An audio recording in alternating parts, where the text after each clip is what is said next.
Hello，今日我哋嚟邊度啊？金台寺，金台寺幾多歲啦？金台寺嗱，我哋而家喺新苑呢度吓，1992年新建嘅，咁啊至今已經有30幾年噶啦。同我差唔多歲數，都係30幾歲啦。係啊，但係景觀真係超靚。係啊，但係佢個歷史咧係好長久嘅，知唔知啊？唔知。係啊，佢係南宋長慶2年嘅時候咧就係建寺嘅，至今已經有700幾年嘅歷史噶啦。佢更名為金台寺咧，就係乾隆5年嘅時候。你我阿爺都大喎。哇！太爺嘅太爺啊！我發覺佢呢度有一個好有趣嘅嘢，就係佢好多樹都係圓嘅，剪得好圓啊！我覺得係咪代表住做啲嘢咧係比較圓滿啲嘅咧？係啦，功德圓滿同埋節節圓滿啦。而且行上去都好，景觀都好靚啊！如果你想要過嚟，即係話拜下神啊、求下安啊，呢度都非常之方便。嗱，嗰個數據你知下，如果係從呢度開始計啊，計埋零零碎碎嘅梯級咧，總共有398級。咁就每一步都誠心咁行上去。冇錯啦，過嚟祈福嘅時候就空肚過嚟啦喎。係啊，冇食嘢啊。上邊嘅香火同埋水咧，都係隨緣嘅。係，所以咧，如果想求個安心啊，呢度係最佳選擇啦。而且啱好我哋過嚟團建，所以咧就順便可以食飯。係啊，歡迎各位朋友仔過嚟呢度打卡啦。加油，加啦！ Hello， 今日嚟到接下莊，覺得有咩感想啊？哇！喺呢啲咁樣嘅好有即係古色古香咧，有歷史感嘅地方咧，行下真係遠離咗我哋呢個城市啊！喺呢啲地方可以揾到一個好難得嘅寧靜。係啊，真係好似你打包咗啲咩啊？咖啡，冷萃咖啡，40蚊。佢呢種冷萃，頭先我哋飲咗一下，真係幾好飲。係啊，飲咖啡真係飲嗰啲萃取咧，啲感覺咧，同呢啲真係完全唔同。我特別中意飲呢啲冷萃或者係手沖。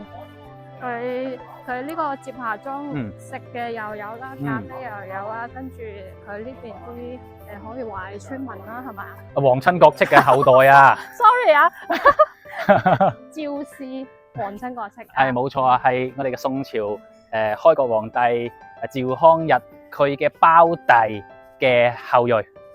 佢呢度真係好犀利，200幾年嘅歷史啊！跟住條街咧，係啊，如果即係對於村民嚟講咧，呢條村民就已經係800幾年噶啦。跟住呢條村嘅正式建莊應該係200年左右。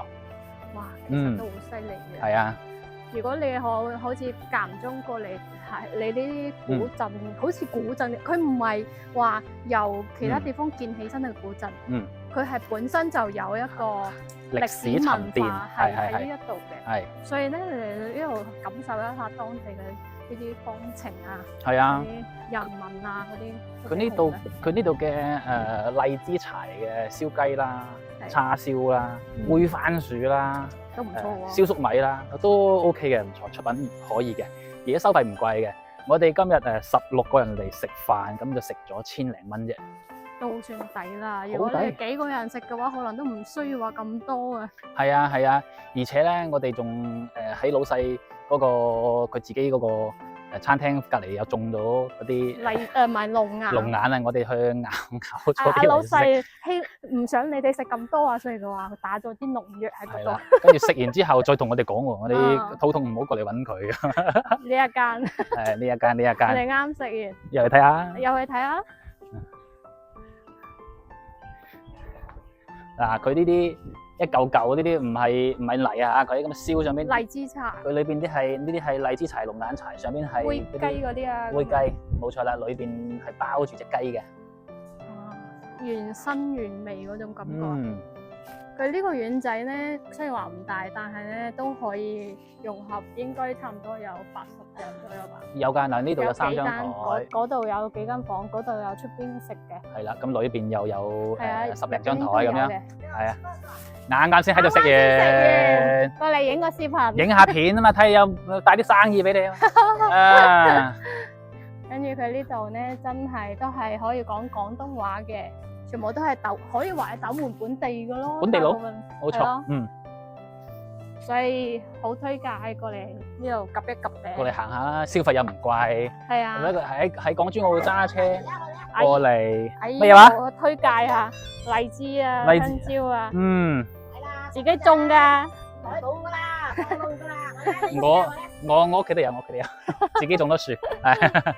出邊係條新村嚟嘅，佢呢度係舊村，佢出邊係新佢村。好似係呢個位咧，就係舊址嚟嘅。舊址冇錯，你呢啲新呢村就係新嘅。係啊，佢哋啲本地嘅居民，即係啲皇親國戚，就係新村就喺呢一度。